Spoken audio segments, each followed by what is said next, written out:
नमस्कार,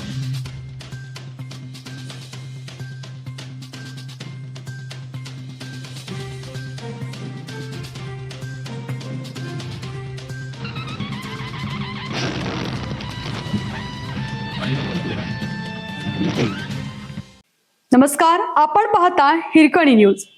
हिरकणी न्यूज प्रत्येक क्षण ताज्या घडामोडी आणि महत्त्वाच्या प्रत्येक बातमीसाठी नेहमी तत्पर. कोल्हापुरात संततधार, जिल्ह्यात 254 मिलीमीटर बरसला.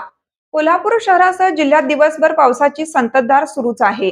जिल्ह्यातील 12 तालुक्यात गेल्या 24 तासांमध्ये एकूण 254 मिलीमीटर तर 17 धरण क्षेत्रात एकूण 1140 मिलीमीटर पाऊस कोसळला. परिणामी नद्या नाल्यांच्या पाणी पातळीत झपाट्याने वाढ होत आहे.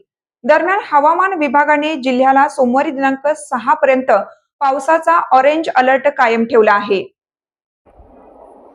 गेल्या 24 तासात राधानगरीसह 10 धरण क्षेत्रात अतिवृष्टी झाली.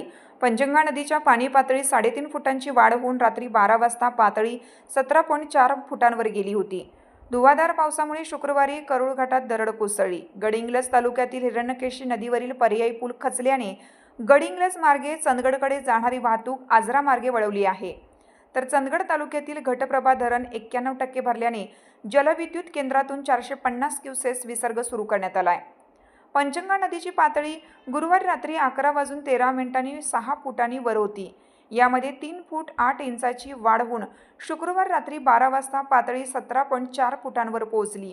जिल्ह्यातील नद्यांच्या पाणी पातळीत वाढ होत असून राजाराम, शिंगणापूर, रुई, इचलकरंजी, शिरोळ, येवलूज, कोगे हे 7 बंधारे पाण्याखाली गेले आहेत.